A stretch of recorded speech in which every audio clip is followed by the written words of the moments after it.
सुरेश, आप अपने camera person से निवेदन करें कि वो हमें मंच की तस्वीर दिखाएं जहां पर बाबा गुरमीत राम रहीम सिंह का स्वागत किया जा रहा है। जी वहीदा, आप यहां पर देख सकती हैं संत गुरु राम रहीम जी यहां पर पहुंच चुके हैं, पौधारोपण के लिए यहां पहुंच चुके हैं और जन्मदिन के उपलक्ष्य में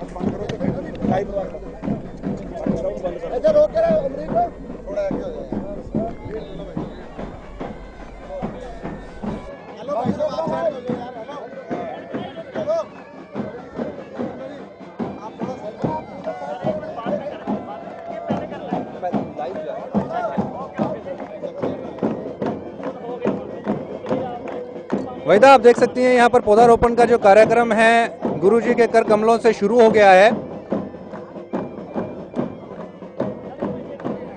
और पूरा परिवार उनके साथ यहाँ पर मौजूद आप देख सकती हैं।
वहीदा जी सुरेश, वहीदा, संत गुरु राम रहीम इंसा जी इस समय पर हमारे साथ यहाँ पर मौजूद हैं। सबसे पहले तो आपको इंडिया न्यूज़ की तरफ से जन्मदिन की लख लख बधाई। जी आशीर्वाद जी। और पिछले साल भी 15 अगस्त के दिन आपने एक कीर्तिमान वर्ल्ड रिकॉर्ड यहाँ पर कायम किया था।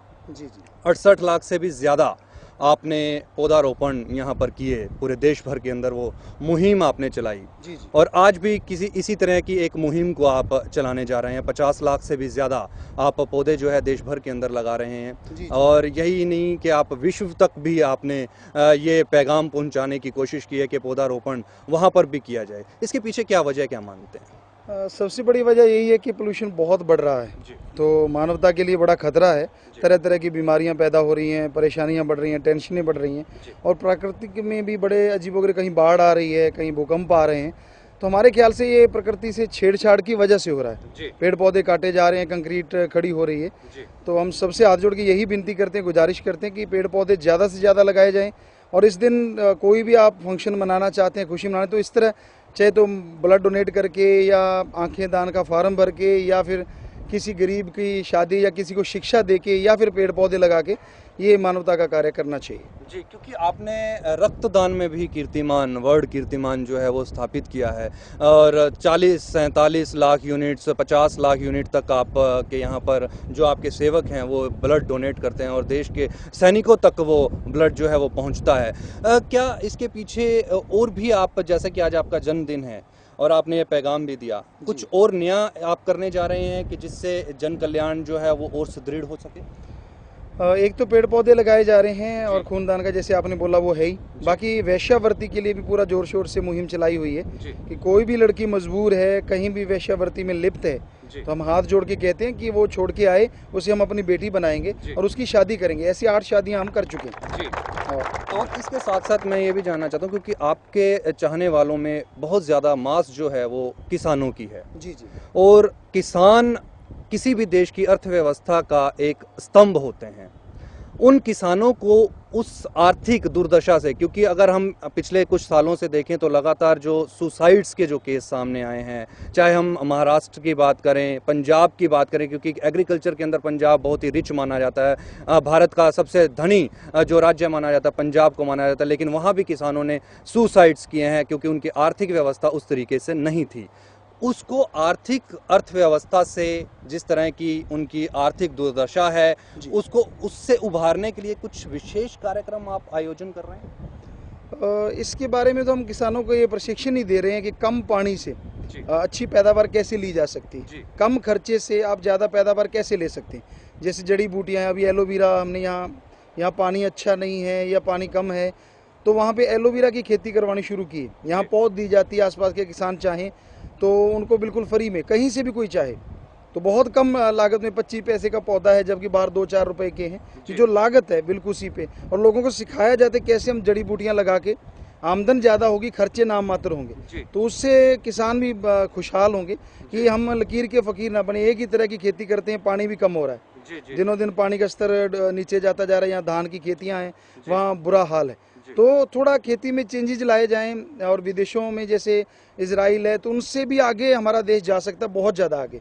तो अगर किसान थोड़े जागृत हो जाएं और अच्छी तरह से खेती बाड़ी की तरफ ध्यान दें, और बाकी सरकार से भी प्रार्थना करते हैं कि उनके मूल्य जो है वो उचित हों और अच्छे हों, तो ये सारा कुछ दूर हो सकता है। जिस तरह से आपने कहा कि मूल्य जो है वो उचित होने चाहिए, वो एक कहीं ना कहीं महंगाई का भी एक कारण बनता है, ऐसा कुछ सोचते हैं? हाँ, हो सकता है कि ये भी हो, महंगाई भी वजह है इसकी। लेकिन यहाँ तक और चीज़ों के रेट है किसान की जो फसलों की तुलना में वो बहुत हाई हुए। हमने ये भी देखा है 1970 में, शायद ख्याल में नहीं है, 1.25 रुपये लीटर तेल होता था, और आज वो कहाँ से कहाँ पहुँच गया। और बाकी जो फसल के रेट थे वो शायद 2 गुना या 3 गुना हुए, ये सैकड़ों हजारों गुना बढ़ चुका बाकी दाम। तो कुछ ना कुछ इधर भी थोड़ा अगर रेट अच्छे हों तो किसान भी खुशहाल और ज़्यादा हो जाए। जी, क्योंकि तकरीबन 3 करोड़ से भी ज़्यादा लोग जो हैं वो आपके आदेश पर फॉलो करते हैं, आपको फॉलो करते हैं, आपके कर कमलों पर, पद चिन्हों पर चलने की वो कोशिश करते हैं। आज आपका जन्मदिन है, उनके लिए और क्या क्या सौगात आप देने जा रहे हैं? लगभग जो पूरी दुनिया में है 3.5-4 करोड़ लोग हैं जिन्होंने गुरु मंत्र ले रखा है, और उनको बस यही कहते हैं कि जितना भी हो सके मानवता का भला करना है। सामने वाला किस धर्म से है, किस देश से है, ये नहीं देखना। हमने ये देखना है कि किसी को क्या ज़रूरत है। अगर ब्लड की ज़रूरत है, ब्लड डोनेट करना है। मरणोपरांत सब ने आंखें दान करने के फार्म भरें, ताकि कोई भी अंधा इस दुनिया को देखने से ना रह जाए, और भगवान की तस्वीर को भी देख पाए, भगवान के भी दर्शन करे, उसकी प्रकृति को देखे। विद्या दान हो, वैश्यावृत्ति के लिए सब लोग जोर लगाएं, और जो किन्नर कहलाते हैं, हिंजड़ा किन्नर कहलाते हैं, तो उनका भी यहाँ पे उद्धार के लिए पूरा मुहिम चलाई जा रही है। और लगभग 60 कार्य हैं, पूरी साध संगत को मालूम नहीं तो यहाँ से पता करें, 60 कार्य जो हैं वो सेवा के चलाए जा रहे हैं। तो उन पे बढ़ चढ़ के सब लोग हिम्मत करेंगे तो हम भगवान से यही प्रार्थना करते हैं, भगवान भी उनके परिवार के घरों की जोड़ियां माला माल करें। इसी से ही, क्योंकि जोड़ियों की आपने बात की है, समलैंगिकता इन दिनों देश के अंदर बड़ा ही एक इशू, बर्निंग इशू बना हुआ है, उसके ऊपर आपके क्या? हाँ, वो भी पिछले कुछ महीनों से, साल भर से लगभग उस पर पूरे जोर शोर से मुहिम चल रही है। पूरे देशों में जा के लड़कियां यंग एज, लड़के यंग एज जा के रैलियां निकालते हैं और हस्ताक्षर अभियान चलाया जा रहा है। ये गलत है, प्रकृति के नियमों के बिल्कुल उल्ट है, और इससे नई बीमारियां पैदा होंगी जिनका इलाज शायद ही हो पाए। तो भगवान ना करे कि ये बीमारियां सामने आए। कुछ आ चुकी हैं पशुओं से, जैसे एड्स है या ऐसी, तो ये हो सकता है और भयानक बीमारियां शुरू हों। कि ये बिल्कुल गलत है, प्रकृति से छेड़छाड़ करके, पेड़ों से करके आज देखिए क्या हाल है। मौसम, कहीं बाढ़ है, कहीं कुछ है। और अगर हम और ज्यादा ह्यूमन बीइंग होके भी नहीं समझते, इंसान होके भी, भगवान ने जो सर्वश्रेष्ठ इंसान बनाया है, हम अगर गलतियों की तरफ जा रहे हैं या ये गलत समलैंगिकता वाला कार्य है, तो ये बेहद गलत है हमारी नजरिए से, क्योंकि हम सभी धर्मों को मानते हैं और किसी धर्म में इजाजत नहीं है इस चीज की। तो ये हमारे नजरिए बिल्कुल गलत है, इसको नहीं अपनाना चाहिए, वरना रोगों का घर इंसान बन सकता है। जी, आपने एक शब्द यूज किया, इंसान। ये इंसान जो बहुत से जो सेवक अपने नाम के पीछे लगाते हैं, आप भी संत गुरु राम रहीम इंसान, इस इंसान के शब्द को थोड़ा सा अगर आप डिफाइन। इंसान का मतलब यही कि हम इंसानियत को जिंदा रखें। हम वो इंसान हैं, हम ये नहीं देखते धर्म कौन है, जात पात क्या है। यहाँ भी जरूरत है वहाँ जाके मदद करना, सबको ओम हरि अल्लाह गॉड खुदा रब वाहिगुरु मालिक से जोड़ना, और जितना हो सके अपना स्वार्थ यानी अपने कार्य के लिए आप अपना जो काम धंधा है, आपका फर्ज बनता, बाल बच्चे हैं पैदा किए, उनका पालन पोषण करना, ये आपका फर्ज है। तो उसके लिए कड़ा परिश्रम करना, मेहनत, हक हलाल की रोटी खाना, कड़ा परिश्रम करके, और जितना हो सके उसमें से कुछ हिस्सा निकाल के लोगों का भला करना।